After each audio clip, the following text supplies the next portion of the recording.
إن الحمد لله نحمده ونستعينه ونستغفره ونعوذ بالله من شرور أنفسنا ومن سيئات أعمالنا. من يهده الله فلا مضل له ومن يضلله فلا هادي له. وأشهد أن لا إله إلا الله وحده لا شريك له وأشهد أن محمدا عبده ورسوله أرسله بالحق بشيرا ونذيرا. أما بعد فإن خير الحديث كتاب الله وخير الهدي هدي محمد صلى الله عليه وسلم وشر الأمور محدثاتها وكل محدثة بدعة وكل بدعة ضلالة وكل ضلالة في النار. فأعوذ بالله السميع العليم من الشيطان الرجيم. بسم الله الرحمن الرحيم. يا أيها الذين آمنوا اتقوا الله حق تقاته ولا تموتن إلا وأنتم مسلمون. يا أيها الناس اتقوا ربكم الذي خلقكم من نفس واحدة وخلق منها زوجها وبث منهما رجالا كثيرا ونساء واتقوا الله الذي تساءلون به والأرحام إن الله كان عليكم رقيبا. يا أيها الذين آمنوا اتقوا الله وقولوا قولا سديدا يصلح لكم أعمالكم ويغفر لكم ذنوبكم ومن يطع الله ورسوله فقد فاز فوزا عظيما. وقال الله تبارك وتعالى في موضع آخر: ولا تأكلوا أموالكم بينكم بالباطل وتدلوا بها إلى الحكام لتأكلوا فريقا من أموال الناس بالإثم وأنتم تعلمون. برادران اسلام، حاضرین جمعہ، نوجوانان اسلام، خواتین ملت، ہر قسم کی حمد و ثنا، تعریف و توصیف، کبریائی اور بڑائی صرف اسی اللہ رب العالمین کے لیے لائق و سزاوار ہے جس نے ہم تمام لوگوں کو ایک جان سے پیدا فرمایا ہے۔ وہی اللہ رب العالمین ہے۔ کل قیامت کے دن ساتوں آسمان اور ساتوں زمین اللہ کی مٹھی میں ویسے ہوں گے جیسے ہمارے ہاتھ میں کوئی چھوٹا سا رائی کا دانہ ہوتا ہے۔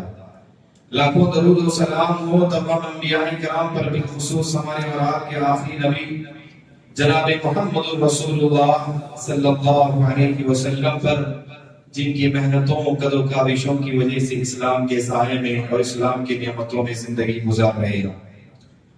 معزز حاضرین، خطبہ مسنونہ کے بعد میں نے آپ لوگوں کے سامنے سورہ بقرہ کی ایک آیت کریمہ پڑھ کے سنایا۔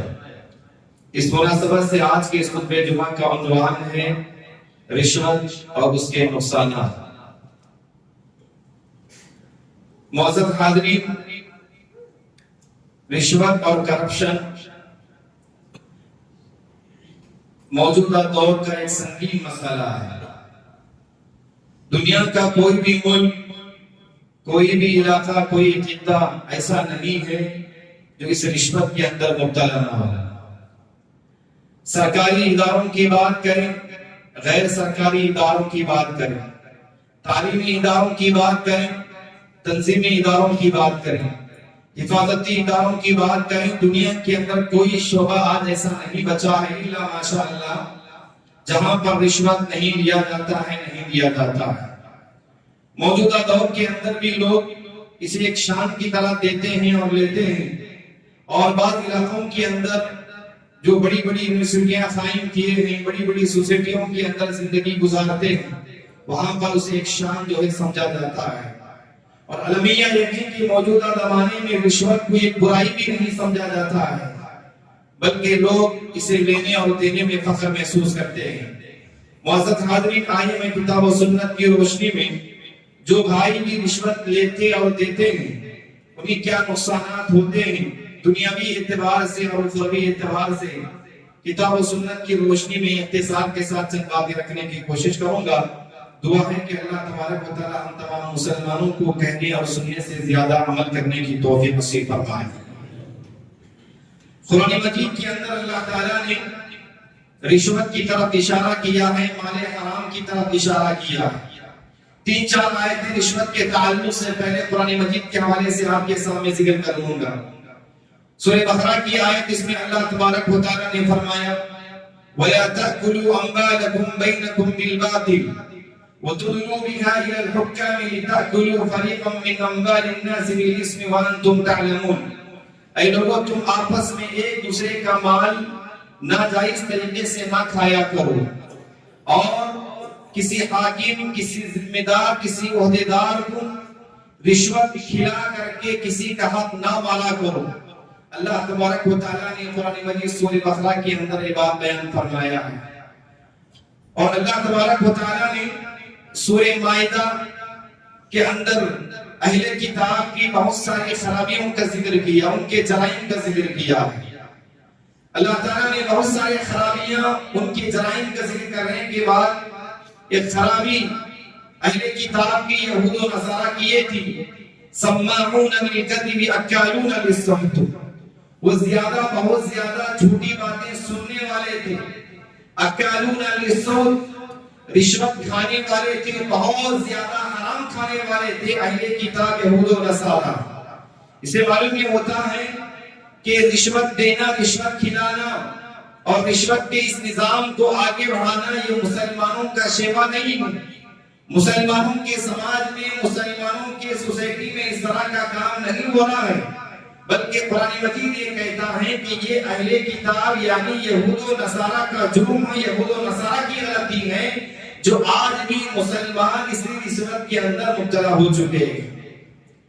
اگر کوئی شخص رشوت کھاتا ہے اور اسے اپنی شان سمجھتا ہے، آج کل ہم کسی ادارے کی بات نہیں کرتے ہیں، کسی بھی سرکاری نظام کی بات نہیں کرتے ہیں، ہر آدمی اپنی انفرادی زندگی کے اندر سوچے کہ کہاں کہاں رشوت نہیں پایا جاتا ہے کہ ہمارے لیے بولنے کے لیے کوئی موقع ہی نہیں بچا ہے، بلکہ دنیا کی تمام نظامی کاموں کے اندر، انتظامی امور کے اندر پایا جاتا ہے۔ اللہ تبارک و تعالیٰ نے اس کی مذمت بیان کرتے ہوئے سورہ بقرہ کے اندر بیان فرمایا ان الذين يكتمون ما انزل الله من الكتاب يشترون به ثمنا قليلا، جو بھائی بھی رشوت لے کر کے حق کو چھپاتے ہیں، رشوت لینے کے بعد اللہ تبارک و تعالیٰ نے آسمان سے ہماری ہدایت کے لیے جو کتاب نازل فرمایا ہے اس کی تعلیمات پہ عمل نہیں کرتے ہیں، بلکہ اللہ اس کے رسول کی تعلیمات کو رشوت کے بدلے بیچ دیتے ہیں۔ یشترون به ثمنا قلیلا، چند پیسوں کی بس وہ اس کا سودا کر لیتے ہیں۔ ان کا کیا انجام ہوگا؟ اللہ تبارک و تعالیٰ نے اگلی آیت میں بیان فرمایا کہ رشوت کھانے والے دراصل اپنے پیٹ میں جہنم کی آگ کو بھر رہے ہیں۔ اندازہ کرو ہم میں سے کتنے ایسے لوگ ہیں جنہیں اللہ تعالیٰ نے علم سے نوازا، عہدے سے نوازا، کرسی سے نوازا، بڑی بڑی کرسیوں پہ اللہ تعالیٰ نے بٹھایا ہے۔ آپ کی ذمہ داری بنتی ہے کہ آپ لوگ اپنی علمی صلاحیت کے اعتبار سے، اپنے تجربے کے اعتبار سے، اپنے عہدے کے اعتبار سے، اپنی صلاحیتوں کے اعتبار سے دوسرے لوگوں کو فائدہ پہنچانا ہے، مگر آپ کرسی پر آنے کے بعد، عہدے پر آنے کے بعد عہدے کا غلط استعمال کریں اور مجبوری کا فائدہ اٹھاتے ہوئے اگر کوئی انسان رشوت لیتا ہے، کسی انسان کے پاس، غریب کے پاس، امیر کے پاس، دنیا کی کسی بھی شخص کے پاس رہتا ہے، رشوت کھانے والا قرآن مجید یہ کہتا ہے کہ وہ اپنے پیٹ میں جہنم کی آگ کو بھر رہا ہے۔ اور دوسرا بڑا نقصان، کل قیامت کے دن یہی انسان جب اللہ رب العالمین کے دربار میں آئے گا، قرآن نے کہتا ہے کہ اللہ تبارک و تعالیٰ اس کی طرف نہیں دیکھے گا، اس کے گناہوں کو معاف نہیں فرمائے گا، وَلَهُمْ عَذَابٌ أَلِيمٌ، اور اللہ تبارک و تعالیٰ رشوت کھانے والے کی غلطیوں کو بھی معاف نہیں فرمائے گا، اور اس کے لیے دردناک عذاب اللہ تبارک و تعالیٰ تیار کر کے رکھا ہے۔ معزز بھائی غور فرمائیں، قرآن مجید میں بیان فرماتا ہے کہ دنیا میں سب سے بڑا نقصان اٹھانے والا کون ہے؟ دنیا میں نقصان اٹھانے والا اور آخرت میں نقصان اٹھانے والا خود قرآن مجید کی زبانی ہم سنیں۔ اللہ تعالیٰ نے ایک مقام پہ فرمایا قُلْ إِنَّ الْخَاسِرِينَ الَّذِينَ خَسِرُوا أَنفُسَهُمْ وَأَهْلِيهِمْ، قیامت کے دن سب سے زیادہ نقصان اٹھانے والا وہ آدمی ہے جو اپنے پیٹ میں حرام کا لقمہ ڈالتا ہے، اپنے پیٹ کو بھرنے کے ساتھ ساتھ اپنی بیوی بچوں کے پیٹ کو حرام لقمے سے بھر دیتا ہے۔ العیاذ باللہ، جو انسان رشوت لیتا ہے، رشوت کا پیسہ لا کر کے خود کھاتا ہے اور اپنی بیوی بچوں کو بھی کھلاتا ہے، قرآن یہ کہتا ہے کہ یہ آخرت میں سب سے زیادہ نقصان اٹھانے والا اپنے آپ کو بھی نقصان اٹھا رہا ہے، اپنے گھر والوں پر بھی نقصان جو ہے مسلط کر رہا ہے۔ تو لہذا قرآن مجید کی تمام آیتوں کے اندر معلوم ہوتا ہے کہ اللہ تعالیٰ نے بعض مقامات میں رشوت کی طرف اشارہ کیا ہے، اس بری صفت سے اپنے آپ کو بچانے کی کوشش کریں۔ آئیے احادیث کی طرف ہم چلتے ہیں۔ جناب محمد رسول اللہ صلی اللہ علیہ وسلم نے رشوت کھانے والے اور رشوت کھلانے والوں کے سلسلے میں کیا بیان فرمائے ہیں؟ سب سے پہلی حدیث ہے، اللہ کے نبی صلی اللہ علیہ وسلم نے فرمایا لعن رسول اللہ صلی اللہ علیہ وسلم الراشی والمرتشی، اللہ کے نبی صلی اللہ علیہ وسلم کی لعنت ہے اس آدمی پر جو رشوت کھاتا ہے اور کھلاتا ہے۔ اندازہ کرو بھائیوں، نبی کی لعنت ہو رہی ہے، امام کائنات سرکار دو عالم جناب محمد رسول اللہ صلی اللہ علیہ وسلم اس آدمی پر لعنت بیان فرما رہے ہیں جو آدمی دنیا کے اندر رشوت کھاتا ہے۔ اب اندازہ کرو، بھلا بتلاؤ، کیا دنیا میں جس آدمی پر نبی کی لعنت برس رہی ہے کہ اس انسان کی زندگی میں سکون آئے گا، خیر آئے گا، مرنے کے بعد وہ کیسی زندگی گزارے گا؟ خود آپ ایک حدیث کے ذریعے سے اندازہ کر سکتے ہیں۔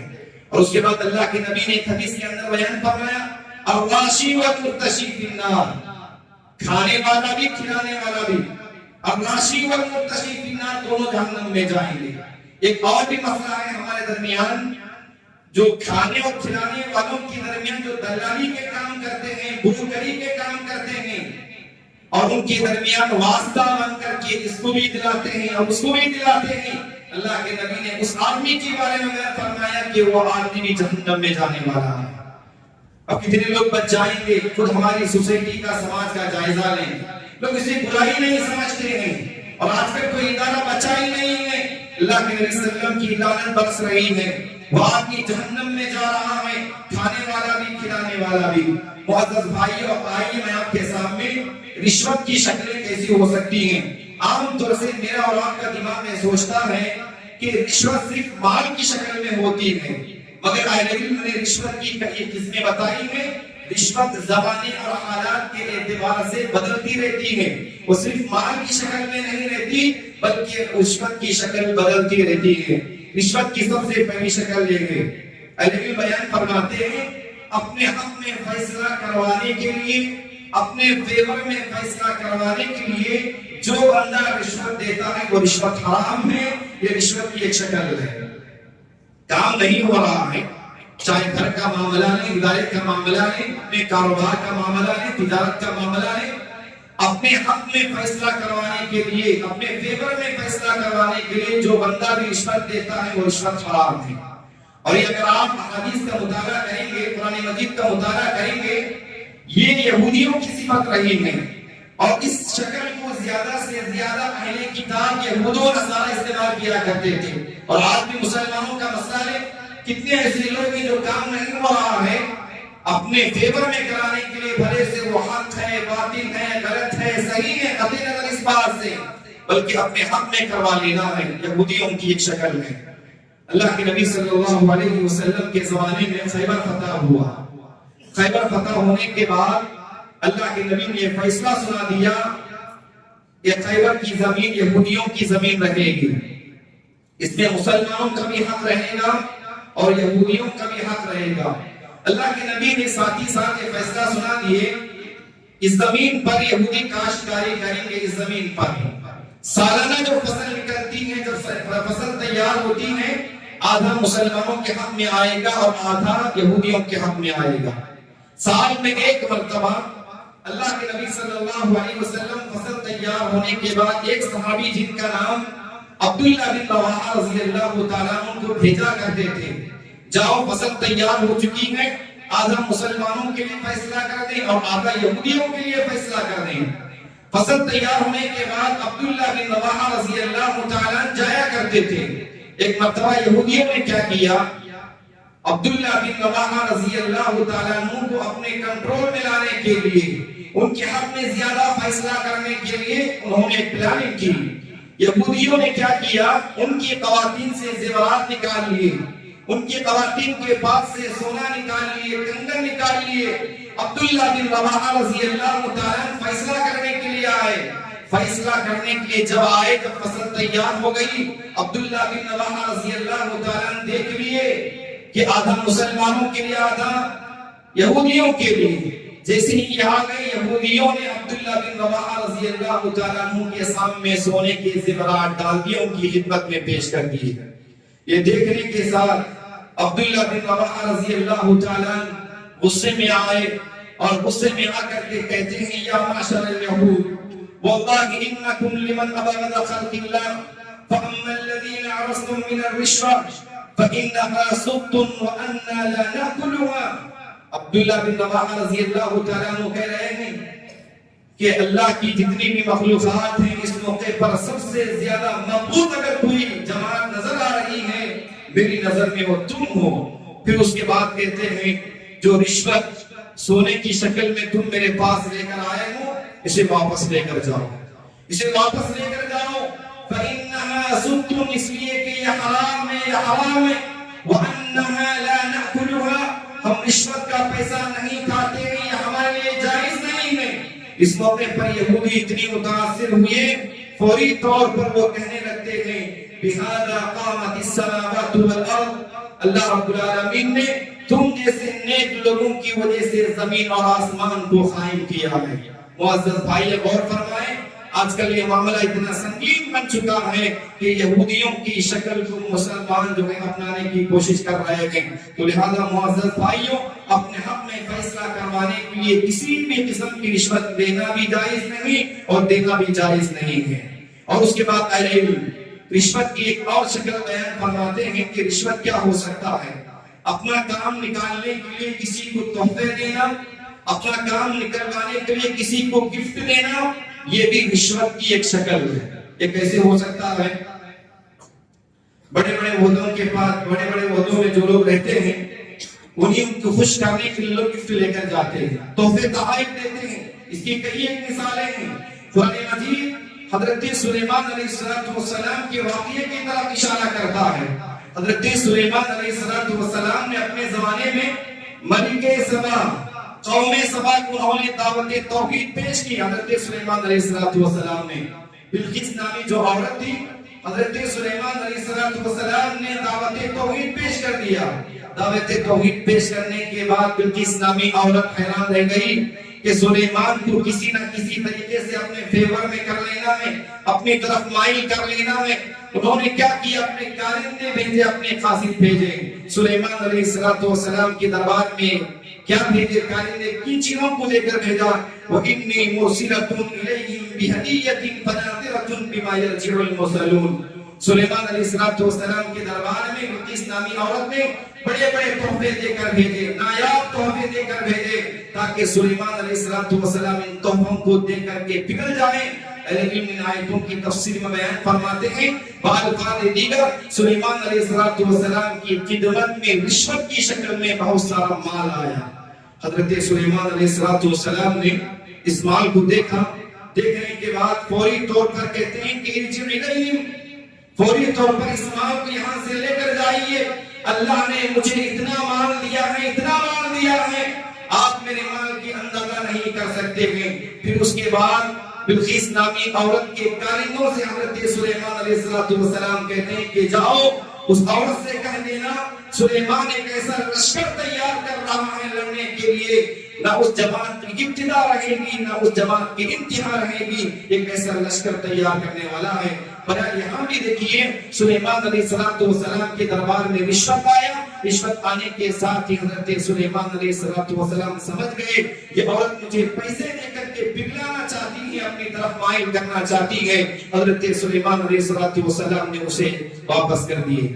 معزز بھائیوں، آج کل جو گفٹ چل رہے ہیں، تحفے تحائف کا جو نظام چل رہا ہے، عمر بن عبدالعزیز رحمۃ اللہ علیہ کا ایک قول میں آپ کے سامنے سنا دیتا ہوں۔ عمر بن عبدالعزیز رحمۃ اللہ علیہ کہا کرتے ہیں كانت الهدية في زمن رسول الله صلی اللہ علیہ وسلم ہدیہ واليوم رشوہ، نبی کے زمانے میں جو ہدیے دیتے تھے وہ اصل ہدیے تھے، تحفے تھے، مگر آج کے زمانے میں کئی ہدیے ایسے ہیں واليوم رشوہ، وہ رشوت کی شکل اختیار کر چکے ہیں۔ تو لہذا معزز بھائیوں، اپنا کام نکلوانے کے لیے کسی کو تحفے تحائف دینا، اس سے بھی اپنے آپ کو بچانے کی کوشش کریں۔ ایک اور بھی معاملہ ہے، رشوت کی ایک اور شکل بھی ہے۔ اپنے معاملے کو حل کرنے کے لیے، اپنے کام کو حل کرنے کے لیے باطل طریقے سے کسی عہدیدار کا استعمال کرنا ہے، باطل طریقے سے کسی منصبدار کا استعمال کرنا ہے، اپنے کام کو باطل طریقے سے حل کرنے کے لیے کسی لیڈر کے پاس چلے جانا، کسی سیاستدان کے پاس چلے جانا، کسی ذمہ دار کے پاس چلے جانا، بھلے سے باطل طریقے سے اس کے پاس مال آ رہا ہو، یہ بھی رشوت کی ایک شکل ہے۔ اور آج کل لوگ باطل پہ رہتے ہیں، ہم کو فلاں معلوم ہے، فلاں معلوم ہے، ہم ان کے پاس جا کے کام نکال لیں گے۔ یاد رکھو بھائیو، رشوت کی ایک شکل ہے، لوگ اسے رشوت ہی نہیں سمجھتے ہیں، گناہ ہی نہیں سمجھتے ہیں۔ دیکھیے اللہ کے نبی صلی اللہ علیہ وسلم کے زمانے میں مدینے کے اندر ایک عورت تھی، قبیلہ مخزومیہ، جس کا نام فاطمہ تھا۔ مدینے کے اندر بڑے خاندان کی عورت تھی۔ اس بڑے خاندان کی عورت نے کیا کیا؟ ایک مرتبہ چوری کی۔ اب اللہ کے نبی صلی اللہ علیہ وسلم کے دربار میں جتنی بھی چوری کے کیس آتے، اللہ کے نبی فیصلہ سناتے کہ سب کے ہاتھ کاٹے جائیں۔ قبیلہ مخزومیہ مدینے کی ایک شریف خاندان کے بڑے خاندان کی عورت تھی۔ جب معلوم ہوا اللہ کے نبی صلی اللہ علیہ وسلم کو کہ فلاں عورت نے چوری کی ہے، ان کے گھر والے ڈر گئے۔ اللہ کے نبی صلی اللہ علیہ وسلم کو معلوم ہو جائے گا تو ہماری بچی کے ہاتھ کاٹ دیں گے۔ چنانچہ وہ لوگ کیا کیے، اللہ کے نبی صلی اللہ علیہ وسلم کے ایک چہیتے صحابی تھے، اسامہ بن زید رضی اللہ تعالیٰ، اسامہ بن زید رضی اللہ تعالیٰ ان کے پاس آئے، جن کا لقب سیرت کی کتابوں میں حب رسول اللہ صلی اللہ علیہ وسلم، نبی کے سب سے چہیتے صحابی کے پاس آئے۔ آ کر کہتے ہیں ہمارے گھر کی عورت چوری کی ہے، آپ اللہ کے نبی سے کہہ دیں کہ ہمارے گھر کی عورت کو معاف کر دیں، اس لیے کہ بڑے خاندان کی عورت ہے۔ اسامہ بن زید رضی اللہ تعالیٰ یہ معاملہ لے کر کے محمد رسول اللہ صلی اللہ علیہ وسلم کے دربار میں حاضر ہوئے، اور اللہ کے نبی صلی اللہ علیہ وسلم کے سامنے اسامہ بات رکھ رہے ہیں، اے اللہ کے نبی، بڑے خاندان کی عورت ہے، چوری کے کیس میں پکڑی گئی ہے، میرا مشورہ یہ ہے کہ اس عورت کو معاف کر دیں۔ یہ سننے کے ساتھ اللہ کے نبی صلی اللہ علیہ وسلم کا چہرہ غصے سے لال ہو گیا۔ پھر اس کے بعد اللہ کے نبی نے ایک تاریخی جملہ ارشاد بیان فرمایا، اے اسامہ سنو، انما اهلك الذين كانوا قبلكم لو ان فاطمة بنت محمد سرقت لقطعت يدها، اللہ نے تم سے پہلے لوگوں کو اسی لیے ہلاک کیا، اگر ان میں سے کوئی مالدار غلطی کرتا، امیر غلطی کرتا، اس کی غلطیوں کو نظر انداز کر دیا جاتا، اگر غریب غلطی کرتا اسے سزا دی جاتی۔ پھر اس کے بعد اللہ کے نبی نے کہا، تم فاطمہ مخزومیہ کی کیا بات کر رہے ہو؟ اگر اس مقام پر میری بیٹی فاطمہ بنت محمد بھی چوری کرتی تو میں اس کا ہاتھ بھی کاٹ دیتا۔ معزز بھائی، یہاں دیکھیے لوگ جو ہے معاملہ لے کر گئے باطل طریقے سے مسئلے کو حل کرنے کے لیے، اہل علم اس کو بھی جو ہے رشوت کی شکل اختیار بتاتے ہیں۔ معزز بھائیوں، چوتھی شکل لے گئے، اسے بھی آج سمجھنے کی ضرورت ہے۔ اہل علم بیان فرماتے ہیں اپنا کام نکالنے کے لیے کسی کے سامنے جھوٹی تعریف کرنا، یہ بھی رشوت ہے۔ لوگ آج کل کسی کا کام نہیں ہو رہا ہے، سامنے اتنی تعریف کرتے ہیں جیسے ہی وہ آدمی باہر آ گیا اس کا کام مکمل ہو گیا، سب سے زیادہ قیمت اسی کی کرتا ہے، سب سے زیادہ برائی اسی کی کرتا ہے۔ اگر کوئی دنیا میں کسی کے سامنے تعریف کر کے اپنا کام کروا رہا ہے اور بعد میں پیچھے جا کر کے اس کی برائی کر رہا ہے، اہل علم بتاتے ہیں کہ رشوت بھی ایک شکل ہے۔ اس لیے اللہ کے نبی صلی اللہ علیہ وسلم نے منہ کے سامنے تعریف کرنے والوں کو پسند نہیں کیا ہے۔ اللہ کے نبی نے کہا اگر تمہارے سامنے کوئی آدمی تمہاری تعریف کرے اس کے منہ میں مٹی ڈال دو، اس لیے کہ تمہارا خیر خواہ نہیں ہو سکتا الا ماشاءاللہ۔ تو لہذا رشوت کی 4 شکلیں میں نے آپ کے سامنے بتائی ہیں۔ موجودہ زمانے میں ان مسائل کو سمجھنے کی کوشش کریں۔ معزز بھائیوں، رشوت دنیا کے اندر بہت ساری خرابیاں لاتی ہیں۔ آج کل بہت سارے لوگ سوال کرتے ہیں، میں خاص کر کے ان بھائیوں سے کہنا چاہتا ہوں جو نوکریاں حاصل کرتے ہیں، جاب حاصل کرتے ہیں، لیکن نوکری اور جاب کیسے حاصل ہوتی ہے؟ علم کی بنیاد پر، صلاحیت کی بنیاد پر، لیاقت کی بنیاد پر، ایگزام پاس ہونے کے بعد ہی پھر اس کے بعد نتائج آتے ہیں، تب چل کر کے انسان کو نوکری حاصل ہوتی ہے۔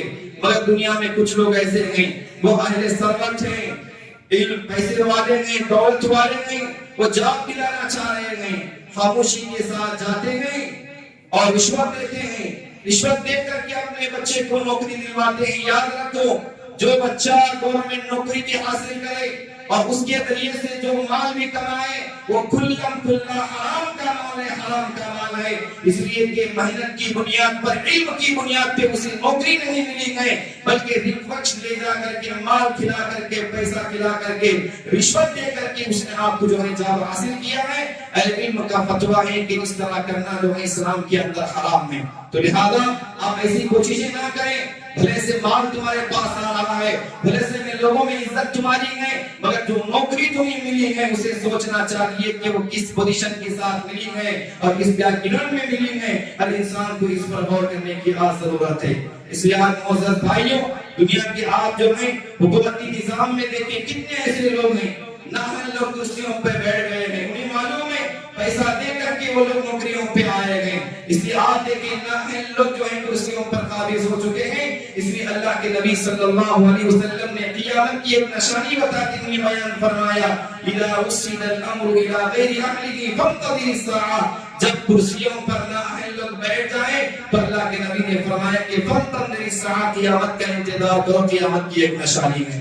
اور اسی طرح آج دیکھیں حفاظتی اداروں کے اندر بھی، پولیس اسٹیشنوں کے اندر بھی ان کی ذمہ داری یہ بنتی ہے کہ مجرموں کو، جرائم کو پکڑے اور غلطی کرنے والے کو سزا دے۔ ان حفاظتی اداروں کے اندر بھی آپ جو ہے جا کر کے دیکھیں کس طرح سے رشوت لے کر، رشوت دے کر کے معاملے کو سیٹ کیا جاتا ہے، یہ بھی رشوت کی ایک شکل ہے۔ بتاؤ بھائیوں، تعلیمی نظام میں رشوت آ گئی، حکومتی نظام میں رشوت آ گئی، اچھے اچھے بڑے بڑے کالجز کے اندر جو ہے میڈیکل سائنس کے اندر بھی رشوت کا نظام قائم ہو چکا ہے۔ اس لیے جو لوگ بھی جہاں بھی کام کر رہے ہیں، اگر آپ گورنمنٹ نوکری والے ہیں، عہدیدار ہیں، منصبدار ہیں، آپ کو چاہیے کہ رشوت لیے بغیر کسی کا کام بھی کرنے کی کوشش کریں۔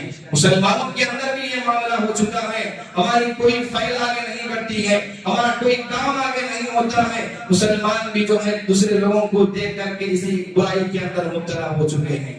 معزز بھائیوں، آخری میں ایک بات بتا کر کے اپنی گفتگو ختم کروں گا۔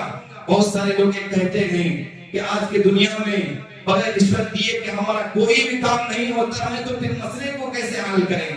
آپ کوئی فائل کسی آفس میں رکھتے ہیں، وہ رشوت دیے بغیر کام تو آگے نہیں بڑھاتا ہے۔ اس سلسلے میں اہل علم ایک حدیث سے استدلال کرتے ہوئے کہتے ہیں، ان الاسم علی الخابز، ان الاسم علی الخابز دون الدافع۔